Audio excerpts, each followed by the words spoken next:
الحمد لله رب العالمين، والصلاة والسلام على أشرف الأنبياء والمرسلين محمد وعلى آله الطيبين الطاهرين وعلى صحابته الغر المحجلين وعلى من تبعهم بإحسان إلى يوم الدين. أما بعد، قابل احترام اس سے علمی اور مبارک مجلس کے صدر محترم، اسٹیج پہ اور میرے سامنے بیٹھے ہوئے علماء کرام اور اہل علم و فکر، جیسا کہ آپ نے سنا کہ میرا عنوان اہل علم کی لغزشوں سے متعلق ہے اور کس طریقے سے ہمارا تعامل اہل علم کی لغزشوں کے ساتھ ہونا چاہیے. اس سے پہلے کہ میں اپنے صلب موضوع کی طرف آؤں، مناسب معلوم ہوتا ہے کہ اس سے پہلے چند تمہیدی باتیں آپ لوگوں کے سامنے رکھی جائیں. آپ تمام اہل علم اس بات سے بخوبی واقف ہیں کہ علماء کرام کا مقام اور مرتبہ کیا ہے. علماء کرام انبیاء کرام کے وارث ہیں، اور یہی وجہ ہے کہ اللہ تبارک و تعالی نے ان کی اطاعت کو واجب قرار دیا ہے. اس امت پہ علماء کرام کی اطاعت واجب ہے، اور ان کی اطاعت اللہ تبارک و تعالیٰ کی اطاعت کا ایک حصہ ہے. یہ مقام و مرتبہ لوگوں کے درمیان اور اہل علم کے درمیان معروف اور مشہور رہا، لیکن آج کے زمانے میں جس طریقے سے تبدیلیاں واقع ہو رہی ہیں، انہی تبدیلیوں کے نتیجے میں کچھ نئے فکر اور نئی سوچ اور نیا طریقہ لوگوں میں رائج ہو رہا ہے. عام الناس کے اندر بعض افراد ایسے ہیں جو یہ سمجھتے ہیں کہ علماء کرام کا کوئی مقام اور مرتبہ نہیں ہے. شریعت کے اعتبار سے ان کا مقام اعلیٰ نہیں ہے. ایسے لوگ اور ان کی سوچ خوارج کی سوچ سے مشابہ ہے، جنہوں نے صحابہ کرام میں سے علماء صحابہ کرام کا نہ احترام کیا اور نہ ان کے مقام کو پہچانا. عوام الناس کے اندر کچھ افراد ایسے بھی ہیں جنہوں نے علماء کرام کو اتنے اونچے اور مقدس مقام پہ پہنچا دیا کہ مطلقاً ان کی تقلید کرنے لگے، ان کی ہر بات کو قبول کرنے لگے اور اسی پہ عمل کرنے لگے. غلط ہو یا صحیح، عالم مقدس ہے اور اس کی ہر بات کو قبول کیا جائے گا اور مکمل طور پہ اس کی تقلید کی جائے گی. اس طرح کے جو افراد ہیں ان کی مشابہت روافض سے ہیں، جنہوں نے اپنے ائمہ کو معصوم قرار دیا. ایسے ہی یہ بھی اپنے ائمہ کو معصوم سمجھتے ہیں. تیسری قسم ایسے افراد کی ہے جو علماء کرام کے مقام کو سمجھتے ہیں، سنتے ہیں، جانتے ہیں، لیکن انہیں انسان کا مقام نہیں دیتے ہیں. وہ سمجھتے ہیں کہ یہ فرشتے ہیں جن سے کوئی غلطیاں نہیں ہو سکتی ہیں، کوئی غلطی ان سے صادر نہیں ہو سکتی ہے، اور جہاں کسی عالم سے کوئی غلطی ہوتی ہے تو اسے مضبوطی سے تھام کر لوگوں میں پھیلانا شروع کر دیتے ہیں. اور ان کے ساتھ جو بشری تقاضے ہوتے ہیں جن کی وجہ سے انسان سے غلطیاں ہوتی ہیں، ان بشری تقاضوں کی رعایت نہیں کرتے. تلاش میں ہوتے ہیں کہ کب کسی عالم سے کوئی غلطی ہو اور اس غلطی کو لوگوں میں پھیلایا جائے، سوشل میڈیا پہ عام کیا جائے اور اس سے بری طریقے سے بدنام کیا جائے. ان تمام چیزوں سے ہٹ کر اہل سنت و جماعت کا موقف ہے. ان میں سے کسی میں اہل سنت و جماعت نہیں ہے. یہ آج کے لوگوں کا ماحول ہے، اور اس میں افسوس کے ساتھ کہ کچھ اہل علم بھی شامل ہوتے ہیں۔ دوسری جو بات ہے وہ عنوان کے تعلق سے ہے کہ اہل علم کی لغزشیں، اہل علم کون ہیں؟ جب تک ہم اہل علم کو نہیں جانیں گے، ان کی لغزشوں سے متعلق ہمارا کیا تعامل ہونا چاہیے، ہم اسے اچھی طریقے سے نہیں جان سکیں گے، نہ ان کے ساتھ تعامل کر سکیں گے۔ جن علماء کرام کے تعلق سے یا جن اہل علم کے تعلق سے یہاں پہ بات کی جائے گی، وہ ایسے علماء کرام ہیں جن کا امت پہ مقام ہے۔ یہاں مراد اہل بدعت اور اہل ضلالت نہیں ہیں، یعنی بدعتیوں کے علماء، اہل بدعت کے علماء یہاں پہ مراد اور مقصود نہیں ہیں، جنہوں نے اپنا کام ہی یہی رکھا ہے کہ لوگوں، جن کا کام ہی یہی ہے کہ اہل حق کی مخالفت کی جائے، بدعت کو لوگوں کے لیے عام کیا جائے، اور اسی چیز کو انہوں نے ولا اور برا کا پیمانہ بنا رکھا ہے۔ ایسے افراد جو بدعت کی طرف دعوت دیتے ہیں، گمراہی کی طرف دعوت دیتے ہیں، یہ اس قابل نہیں ہے کہ انہیں اہل علم میں شمار کیا جائے۔ اب اس کے بعد سوال پیدا ہوتا ہے کہ علماء کون ہیں، اہل علم کون ہیں؟ اہل علم وہ ہیں جن کو شریعت کا بہترین علم ہے، جو اللہ تبارک و تعالیٰ کے دین کی فقہ رکھتے ہیں، اور اپنی علم کے مطابق جو انہوں نے ہدایت اور بصیرت حاصل کی ہے اس کے مطابق عمل کرتے ہیں۔ یہی وہ لوگ ہیں جن کو رؤوس الطائفہ المنصورہ کہا جائے گا۔ یہی وہ لوگ ہیں جو رؤوس جماعت المسلمین ہیں، جس جماعت المسلمین کو لازم پکڑنے کا ہمیں حکم دیا گیا ہے۔ اب ان علماء کو آپ کیسے پہچانیں گے؟ ان کے پہچاننے کے لیے کچھ علامتیں ہیں، ان علامتوں کے ذریعے سے آپ انہیں پہچان لیں گے، ان کے علم کے ذریعے سے پہچانا جائے گا۔ علم کیا ہے؟ علم یہ ہے کہ آپ کے پاس ایسا علم ہو، یا اہل علم کے پاس، عالم کے پاس ایسا علم ہو جو اللہ کے رسول صلی اللہ علیہ وسلم سے لیا گیا ہو۔ ان کو پہچانا جائے گا کہ شبہات کے مقام پہ ان کا قدم ثابت رہا۔ جب لوگوں کی عقلیں کام کرنا بند کر دیتی ہیں اور شبہات کے حالات میں، فتنوں کے حالات میں جب مختلف افکار سامنے آتے ہیں اور لوگ جذبات سے کام لیتے ہیں، تو اہل علم وہاں پہ ثابت قدم رہتے ہیں۔ ان کو ان کی خشیت، ان کے تواضع اور ان کی عبادت سے پہچانا جائے گا۔ ان کو پہچاننے کے لیے ان کی طرف نظر ڈالا جائے گا تو وہ دنیاوی معاملات سے اپنے آپ کو اوپر رکھتے ہیں۔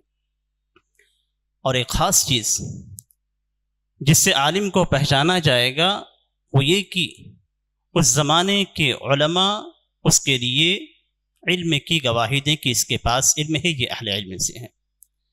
امام مالک رحمہ اللہ سے نقل کیا گیا، وہ کہتے ہیں لیس کل من احب ان یجلس فی مجلس للتحدیث والفتیا جلس حتی یشاور فیہ اہل الصلاح والفضل واہل الجہة فی المسجد فإن رأوہ اہلا لذلک جلس۔ اس کے بعد وہ مشہور قول ہے جو ہم ہمیشہ سنتے ہیں۔ کون سا مشہور قول ہے؟ امام مالک رحمہ اللہ کا، وما جلست حتى شہد لی 70 شیخا من اہل العلم انی موضع لذلك۔ یہ امام مالک رحمہ اللہ کا جو قول ہمیشہ سنتے ہیں کہ امام مالک رحمہ اللہ نے مسند تدریس کو اس وقت سنبھالا جب اہل علم سے 70 اہل علم نے ان کے لیے گواہی دی۔ اس سے پہلے وہ کہتے ہیں کہ ہر وہ شخص جو حدیث بیان کرنے کے لیے، فتویٰ دینے کے لیے مسند تدریس پہ یا مجلس میں بیٹھنا چاہتا ہے، وہ اس لائق نہیں ہے کہ اس کی خواہش ہے تو بیٹھ جائیں۔ جب تک وہ اہل علم، اہل فضل سے، اہل فکر و نظر سے جب تک وہ پوچھیں نہ مشورہ نہ کرے، جب وہ کہیں کہ ہاں تم بیٹھنے کے لائق ہو چکے ہو، اس وقت تم بیٹھو۔ اب یہاں پہ تفریق کرنی چاہیے ہمیں علماء کے درمیان اور ان افراد کے درمیان جو اہل علماء کا لبادہ اوڑھے ہوئے ہیں۔ آج کے وقت میں یہی معاملہ ہے۔ معاملہ کیا ہے کہ اس زمانے کے اندر کچھ ایسے افراد دعات پائے جاتے ہیں جنہیں لوگ علماء سمجھتے ہیں اور وہ حقیقی معنوں میں علماء نہیں ہیں۔ ان میں سے پہلی قسم ایک بہترین کتاب ہے عبد الرحمن اللواحق کی، عبد الرحمن بن معلی اللواحق کی قواعد التعامل مع العلماء۔ اس کے اندر انہوں نے تقسیم کیا ہے کہ آج کے زمانے میں جو لوگ اہل علم یا علماء کی طرح بننے کی کوشش کرتے ہیں، ان میں سے پہلی قسم ہے القراء۔ قراء کون ہیں؟ غور سے سننے کی ضرورت ہے، یہاں باتیں تھوڑی تلخ ہوں گی، ہمارے دلوں کو جا کر لگیں گی، لیکن حقیقت یہی ہے۔ پہلی قسم قراء کی ہے جو علماء جیسے بننے کی کوشش کرتے ہیں۔ قراء سے مراد طلاب علم کی جماعت یا وہ مثقفین جنہوں نے تھوڑا بہت علم حاصل کیا اور ان کے پاس اس علم کے تعلق سے فقہ نہیں ہے۔ دوسری قسم کن کی ہے؟ ان دانشوران کی جو اسلامی مفکر بنتے ہیں۔ بہت ساری جگہوں پہ لکھا جاتا ہے، بہت سارے افراد کے ناموں کے نیچے کی اسلامی مفکر ہیں، اس طرح کے نام ڈالے جاتے ہیں۔ یہ کون لوگ ہیں جو بڑی اچھی تقریریں کرتے ہیں اور بڑے اچھے انداز میں لوگوں کو اپنی طرف مائل کرتے ہیں؟ ان کے پاس اسلام کا عام فہم تو ہوتا ہے، اور وہ اسلام اور غیر اسلام کے درمیان یا مختلف ادیان کے درمیان فرق کرنے والی چیزوں کو جانتے ہیں۔ وہ بات کرتے ہیں تو کس کے تعلق سے؟ مادیت کے تعلق سے بات کرتے ہیں۔ وہ بات کرتے ہیں دین اور حکومت کو الگ الگ رکھنے کا، سیاست اور دین کو الگ الگ کرنے کا۔ وہ بات کرتے ہیں عمومی طور پہ اقتصادی نظام سے متعلق، اجتماعی نظام سے متعلق۔ یہ لوگ شریعت کے علماء نہیں ہیں، ان کو اہل علم نہیں کہا جائے گا۔ اسی طریقے سے تیسری قسم ہے، اور یہی ہمارے لیے ہے، تیسری قسم ہے خطبہ اور وعاظ کی، خطبہ اور واعظین کی۔ کسی کے خطیب یا واعظ ہونے سے یہ لازم نہیں آتا ہے کہ وہ عالم ہے۔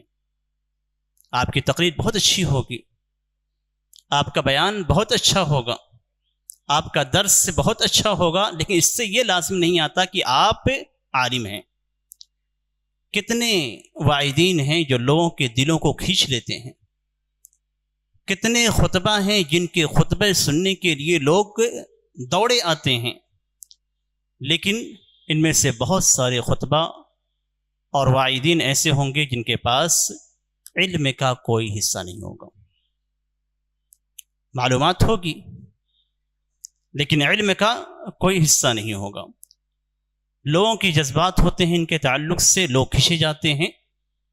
عوام کا اعتبار نہیں ہے، اعتبار کس کا ہے؟ عالم کی گواہی کا اعتبار ہے۔ اب یہ ساری چیزیں جاننے کے بعد اہل علم کون ہیں یہ معلوم ہو چکا آپ کو، کہ جن کے لیے علماء گواہی دیں۔ اب علماء کے شرعی اعتبار کو جو ہم دیکھیں گے تو دو چیزوں پہ مبنی ہیں، دو چیزوں سے اس کا تعلق ہے۔ پہلی چیز یہ کہ علماء کی اطاعت اللہ تبارک و تعالیٰ کی اطاعت ہے، اللہ کے رسول صلی اللہ علیہ وسلم کی اطاعت ہے۔ علماء کی اطاعت اللہ اور اس کے رسول کی اطاعت ہے، اس لیے ان کی جو احکام ہیں، ان کے جو اوامر ہیں، ان کی پابندی کرنا اور اس پہ عمل کرنا واجب ہے۔ دوسری جو اہم چیز ہے وہ یہ کہ علماء کی اطاعت حقیقت میں مقصود نہیں ہے، یعنی ایسا نہیں ہے کہ آپ کو علماء کی اطاعت کرنی ہے یہی مقصود لذات ہی ہے، نہیں، بلکہ مقصود کیا ہے؟ مقصود یہ ہے کہ اللہ اور اس کے رسول کی اطاعت کی جائے، اس کے لیے علماء کی اطاعت ایک راستہ ہے۔ اب اس سے جو چیز ہمارے سامنے آتی ہے علماء کی اطاعت کے بعد، وہ یہ کہ علماء کی ذات کو مقدس نہیں سمجھنا ہے، اس لیے کہ جو کچھ ان کے پاس علم ہے وہ اللہ تبارک و تعالیٰ کی طرف سے ہے، اور ان کا علم اللہ کے تعلق سے ہے۔ اب علماء کا اعتبار کیا جائے گا شرعی اعتبار۔ اب اس سے جو چیز خارج ہو جاتی ہے وہ یہ کہ علماء کی اطاعت واجب ہونے کے ساتھ ساتھ ان کی تقدیس کو چھوڑ دیا جائے گا، اور صرف علماء کی اطاعت اللہ اور اس کے رسول کی اطاعت کے تابع ہوگا۔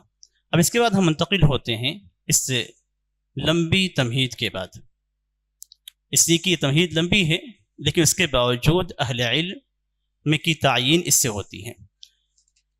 اس کے بعد ہم منتقل ہوتے ہیں کہ اہل علم کی لغزشوں کے تعلق سے بات کرتے ہیں، اور یہ بات کچھ قواعد کی روشنی میں ہوگی جن قواعد کو آپ لوگوں کے سامنے پیش کیا جائے گا۔ اسی قواعد کی روشنی میں علماء کے ساتھ تعامل کیا جائے گا۔ سب سے پہلا قاعدہ یہ ہے کہ جس طریقے سے سارے انسان غلطی کرتے ہیں ایسے ہی علماء سے بھی غلطیاں ہوتی ہیں۔ علماء معصوم نہیں ہیں، اس لیے علماء سے بھی غلطی ہو سکتی ہے، لیکن علماء کی غلطی، اور خاص طور پہ یہاں پہ علم سے متعلق بات کی جا رہی ہے، ان کی اپنی ذاتی اور شخصی اخلاقی غلطیوں سے متعلق بات نہیں کی جا رہی ہے۔ یہاں جو بات ہے ہماری ان کی علمی غلطیوں سے متعلق ہے۔ علماء کرام جب غلطی کرتے ہیں تو اس سے یہ لازم نہیں آتا ہے کہ وہ گناہ میں واقع ہوتے ہیں، یعنی ان کی غلطی سے ان کو گناہ ہو، یہ لازم نہیں آتا۔ جیسا کہ آپ جانتے ہیں کہ اگر مجتہد غلطی کرتا ہے تو ایسی صورت میں بھی وہ اللہ تبارک و تعالیٰ کے ہاں معذور ہوتا ہے۔ اسی لیے نبی اکرم صلی اللہ علیہ وسلم کا فرمان ہے اذا حکم الحاکم فاجتہد ثم اصاب فلہ اجران وَإِذَا حَكَمَ فَاجْتَهَدَ ثُمَّ أَخْطَأَ فَلَهُ أَجْرٌ۔ یہ پہلا قاعدہ ہوا۔ اب اس قاعدے کی روشنی میں علامہ ابن تیمیہ رحمہ اللہ کے قول کو نقل کرتا ہوں، لَيْسَ لِأَحَدٍ أَن يَتَّبِعَ زَلَّاتِ الْعُلَمَاءِ كَمَا لَيْسَ لَهُ أَن يَتَكَلَّمَ فِي أَهْلِ الْعِلْمِ وَالْإِيمَانِ إِلَّا بِمَا هُمْ لَهُ أَهْلٌ۔ اگر کوئی عالم غلطی کرتا ہے تو اس تعلق سے ہمارا موقف کیا ہونا چاہیے؟ اس سلسلے میں محمد بن حسین الجیزانی حفظہ اللہ اپنی کتاب معالم اصول الفقہ عند اہل السنۃ والجماعہ، اس کتاب کے اندر کہتے ہیں کہ ومذہب السلفی، میں ترجمہ نہیں کر رہا ہوں اس لیے کہ اہل علم کی مجلس ہے اور وقت بھی کم ہے، ومذہب السلف من الصحابۃ رضی اللہ عنہم والتابعین لهم بإحسان انہم لا یکفرون ولا يفسقون ولا يؤثمون احدا من المجتہدین المخطئین لا في مسألة علمية ولا عملية ولا في الأصول ولا في الفروع ولا في القطعيات ولا في الظنيات۔ یہ سلف کا موقف ہے، صحابہ کرام کا، تابعین اعظام کا، اور ہم سلفی ہیں، اس لیے ہمارے لیے سلف کا موقف ہی ہمارا موقف ہے۔ اسی طریقے سے امام طحاوی رحمہ اللہ فرماتے ہیں کہ اہل الخیر والاثر واہل الفقہ والنظر لا یذکرون الا بالجمیل ومن ذکرهم بسوء فهو على غیر السبیل۔ علامہ تیمیہ رحمہ اللہ نے اپنے قول کے اندر مزید وضاحت کی ہے کہ وہ متعول جس کا قصد اللہ کے رسول صلی اللہ علیہ وسلم کی مطابقت ہے، اسے نہ کافر ٹھہرایا جائے گا نہ فاسق ٹھہرایا جائے گا اگر وہ اجتہاد کرتا ہے اور غلطی کر جاتا ہے، اور یہ لوگوں کے ہاں عملی مسائل کے ہاں معروف اور مشہور ہیں۔ اسی طریقے سے دوسرا قاعدہ جو اس سلسلے میں ہے وہ یہ کہ اگر کوئی عالم غلطی کرتا ہے تو اس کی غلطی میں اس کی تقلید نہیں کی جائے گی، وہاں پہ خاص طور پہ ہم تقلید کا لفظ استعمال کریں گے، پیچھے ہم نے اطاعت کا لفظ استعمال کیا تھا، اور یہاں پہ تقلید اس لیے کہ یہاں پہ غلطی ہے، تو غلطی میں اگر آپ اس کی اتباع کریں گے تو وہ تقلید کہلائے گی، اور اگر اس کی بات صحیح ہے، کتاب و سنت کی روشنی میں ہے، اور اس کی بات آپ قبول کرتے ہیں، اس کی اتباع کرتے ہیں، تو وہاں پہ اطاعت ہو جائے گی۔ کسی بھی عالم کی غلطی کو شریعت کی طرف منسوب نہیں کیا جائے گا، اور عالم کی غلطی ایسے اختلاف کے باب سے نہیں ہے جو جائز ہیں۔ آج ایک مسئلہ اور ہے، میں تھوڑا سا ہٹ کر بات کرنا چاہ رہا ہوں۔ ایک مسئلہ اور ہے، اور وہ یہ کہ عوام کے ذہن میں یہ بات بیٹھ رہی ہے، اور یہ چیز جب عوام کے ذہن میں بیٹھ رہی ہے تو اس کا مطلب یہ ہے کہ علماء ہی اس چیز کو عوام کے ذہن میں بیٹھا رہے ہیں۔ اس لیے کہ کوئی بھی قاعدہ، کوئی بھی اصول اگر کسی جاہل کو معلوم ہوتا ہے تو اس کا مطلب یہ ہے کہ عالم نے ہی اسے وہ اصول بتلایا ہے۔ اصول صحیح ہو یا غلط ہو اپنی جگہ پہ ہے، لیکن اگر کسی جاہل کے پاس پہنچ جاتا ہے تو اس کا مطلب یہی ہے کہ اس جاہل کے پاس عالم کے ذریعے سے پہنچا ہوا ہے۔ لوگوں میں کیا بات معروف ہے، اور یہ چیز بہت زیادہ منتشر ہو رہی ہے کہ ارے اس مسئلے کے اندر تو دو قول ہیں، اس مسئلے کے اندر علماء کے درمیان اختلاف ہے، تو ہم کسی بھی قول کو لے لیں، کسی بھی قول پر عمل کر لیں، کافی ہیں۔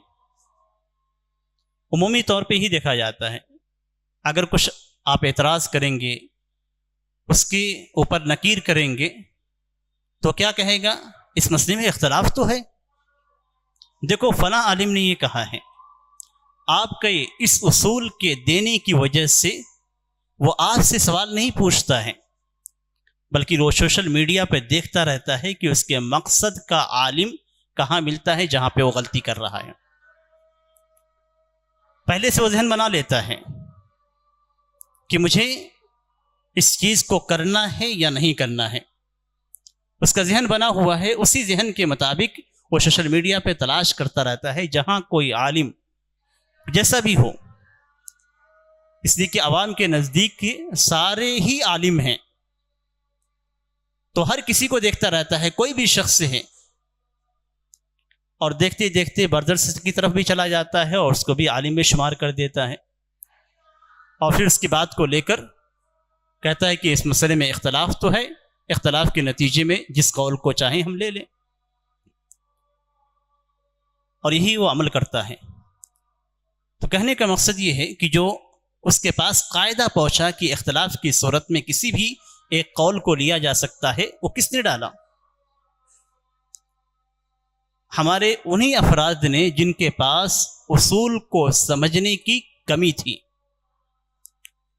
خلاف سائغ الگ ہے، ایسے مسائل جن میں اختلاف ہے اور دونوں پہ عمل کیا جا سکتا ہے وہ الگ ہے، ایسے مسائل جن میں اختلاف ہے اور ان میں راجح قول کی صحیح دلیلیں موجود ہیں، تو ایسی صورت میں دوسرے قول پر عمل کرنا حرام ہے، حلال نہیں ہے کہ آپ کسی بھی قول کو لے کر اسے اپنی بنیاد بنا کر اس پہ عمل کرنا شروع کر دیں۔ جس قول کی راجح دلیل موجود ہے اس قول کے مرجوح قول پر عمل کرنا حرام ہو جاتا ہے۔ یہ قاعدہ آپ کو عوام میں بتانا ہے اور سختی کے ساتھ بتانا ہے، اس لیے کہ ہمیشہ عوام تلاش کرتی ہے کہ کون کسی بھی چیز کو جائز قرار دیتا ہے اور اس کی طرف چلی جاتی ہے۔ تو اگر کوئی عالم غلطی کرتا ہے تو اس غلطی کو شریعت کی جانب منسوب نہیں کیا جائے گا، اور نہ ہی اس کی غلطی ایسے اختلاف میں سے ہے جو اختلاف جائز ہے، تو اس صورت میں اس غلطی کے اندر اس کی تقلید اور اتباع یا اقتداء نہیں کی جائے گی۔ اس تعلق سے امام شاطبی رحمہ اللہ الموافقات کے اندر فرماتے ہیں کہ ان زلت العالم لا يصح اعتمادها من جهة ولا الاخذ بها تقليدا له وذلك لانها موضوعة على المخالفة للشرع۔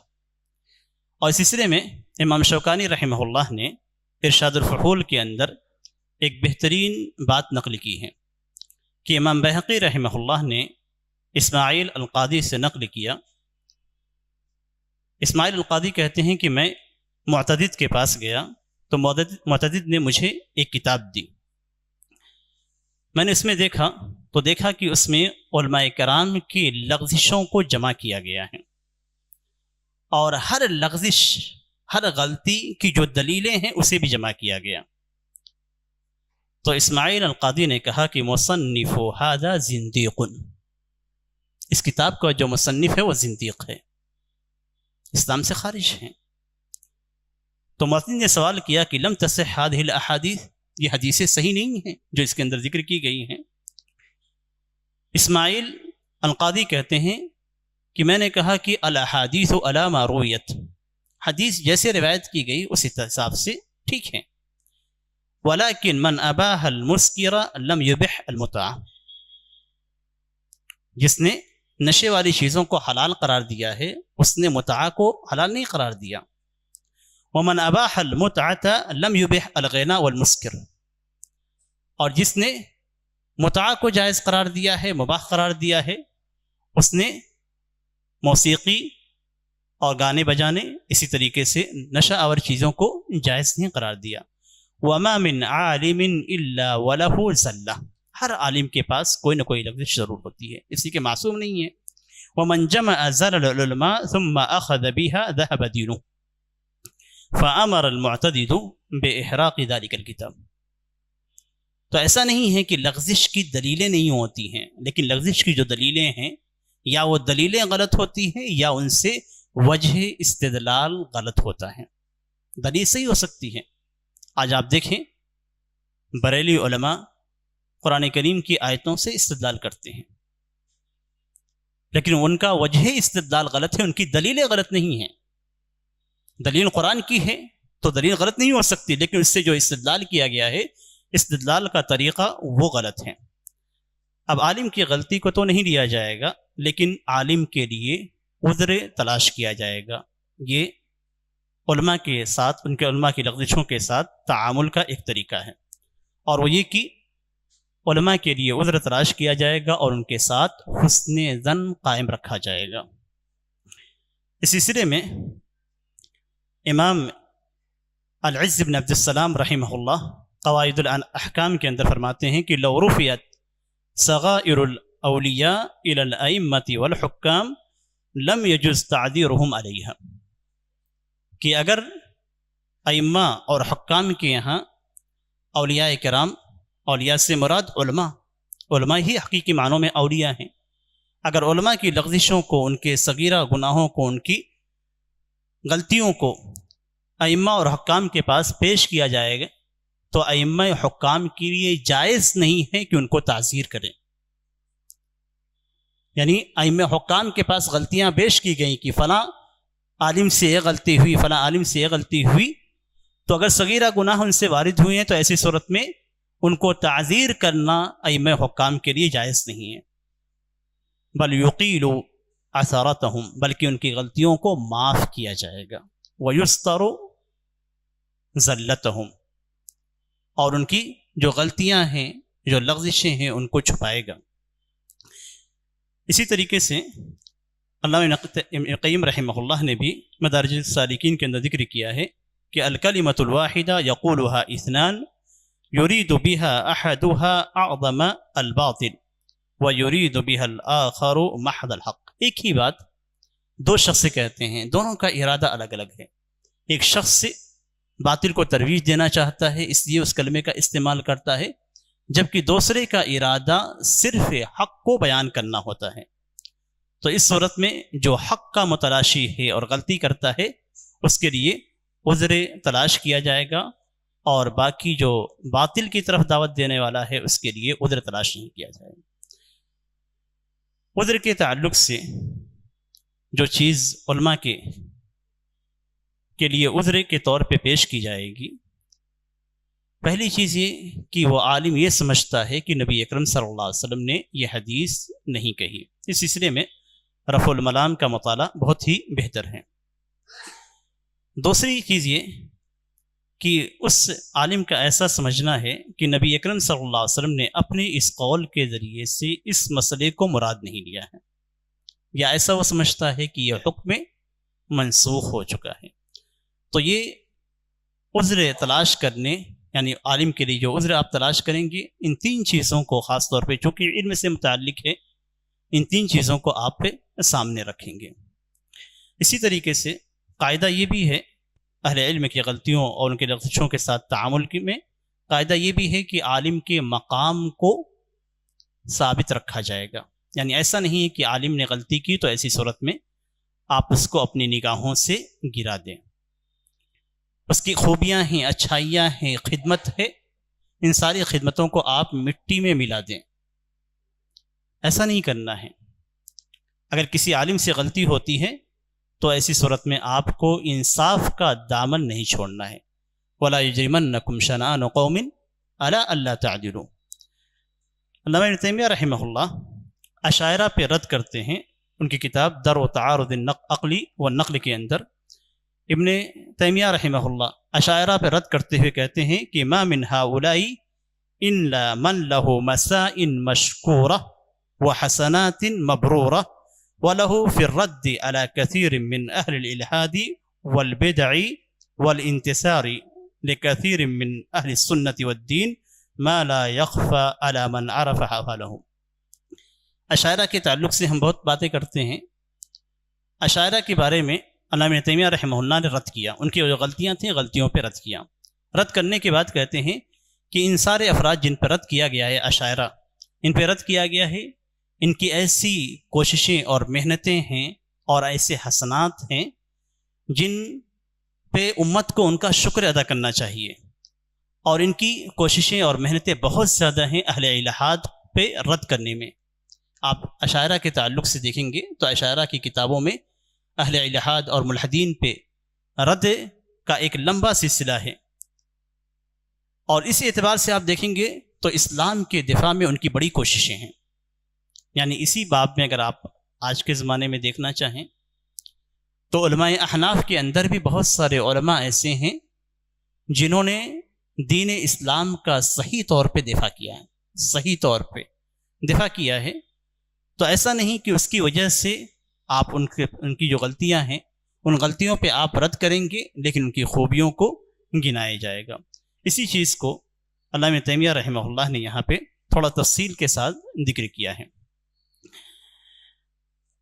اس سلسلے میں مزید قواعد کی طرف اشارہ کرنا چاہتا ہوں۔ ان میں سے ایک قاعدہ یہ بھی ہے کہ اگر کوئی عالم غلطی کرتا ہے تو ایسی صورت میں اس کی غلطی پہ رد کیا جائے گا، لیکن کون رد کرے گا؟ آج کے زمانے میں ہمارا جو معاملہ چلتا ہے وہ معاملہ یہ کہ ہم علماء کرام کی غلطیوں کو دیکھتے ہیں تو فوراً اس پر رد کرنے کی کوشش کرتے ہیں۔ ہمارا مقام کیا ہے؟ علماء کرام کا مقام کیا ہے، یا فرق کتنا ہے؟ جو کہ علماء کرام کے مراتب ہیں، ان مراتب کے اعتبار سے آپ کا مرتبہ کیا ہے، اس عالم کا مرتبہ کیا ہے، یہ جاننے کی کوشش نہیں کرتے۔ دوسری بات جو اہم ہے وہ یہ کہ عمومی طور پہ اس طرح کی غلطیوں کا تذکرہ ہم ممبروں پہ کرتے ہیں اور سوشل میڈیا پہ کرتے ہیں، جبکہ اس سے پہلے جو ہونا چاہیے وہ یہ کہ سب سے پہلے اس عالم سے رابطہ کیا جائے، اس کے اس قول کے تعلق سے تفصیل طلب کی جائے، اور اگر حقیقت میں اس سے غلطی ہوئی ہے اور آپ مطمئن نہیں ہیں تو دوسرے علماء کرام سے آپ رابطہ کریں، ان سے اس مسئلے کے متعلق دریافت کریں، ان کی دلیلوں کو دیکھیں، اور پھر ایک تیسرے بڑے عالم سے بھی رابطہ کریں جس کے سامنے آپ دونوں قول کو، غلطی اور صحیح دونوں کو پیش کریں، اور اس کے بعد آپ فیصلہ کریں کہ انہوں نے غلطی کی ہے یا غلطی نہیں کی ہے، اور وہاں پہ آپ بڑے علماء کرام سے درخواست کریں کہ وہ اس سلسلے میں اپنے بیانات کو جاری کریں۔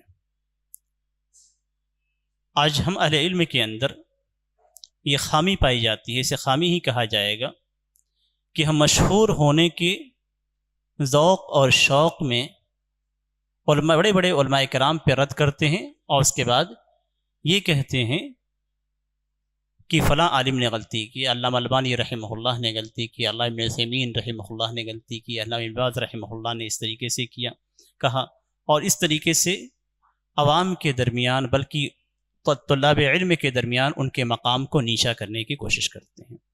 تو ہمیشہ یاد رکھیں کہ ہماری اپنی زبان سے نکلی ہوئی بات کہیں کسی عالم کے مقام کو نیچا تو نہیں کر رہی ہے، اس لیے کہ آپ کو یہ حق حاصل نہیں ہے کہ کسی عالم کے مقام کو آپ نیچا کریں۔ تو یہ مختصر باتیں تھیں، وقت بھی تنگ دامنی کا شکوہ کر رہا ہے، اس لیے آخر میں اللہ تبارک و تعالیٰ سے یہی دعا ہے کہ اللہ تبارک و تعالیٰ ہمیں علماء کے حقیقی علماء کرام کے مقام کو پہچانے کی توفیق دے، ان کے احترام کو ہمارے دلوں کے اندر قائم رکھے، ان اہل علم سے استفادہ کرنے کی ہمیں توفیق دے۔ اور آخری بات، جماعت اہل حدیث کے اس مبارک مجلس کو قائم کرنے پہ جماعت اہل حدیث کو میں مبارکباد دیتا ہوں، اور ساتھ ہی ان کا شکر ادا کرتا ہوں کہ انہوں نے ایک بہترین موقع ہمیں اور آپ کو فراہم کیا، جس میں ہم بیٹھ کر کچھ علمی باتیں سننے اور کہنے کہ اللہ تعالیٰ نے توفیق دی، اور ان کے ذریعے سے توفیق ہمیں ملی۔ اللہ تعالیٰ ان کے مسائی کو قبول فرمائے، آمین۔ وصلی اللہ علی نبینا محمد وعلی آلہ وصحبہ وسلم۔ السلام علیکم ورحمۃ اللہ وبرکاتہ۔ مرسی ٹی وی کے مزید ویڈیوز کے لیے ہمارے چینل کو سبسکرائب کریں اور بیل آئیکن کو کلک کرنا نہ بھولیں۔ جزاک اللہ خیر۔ مرسی ٹی وی، پیغام رحمت۔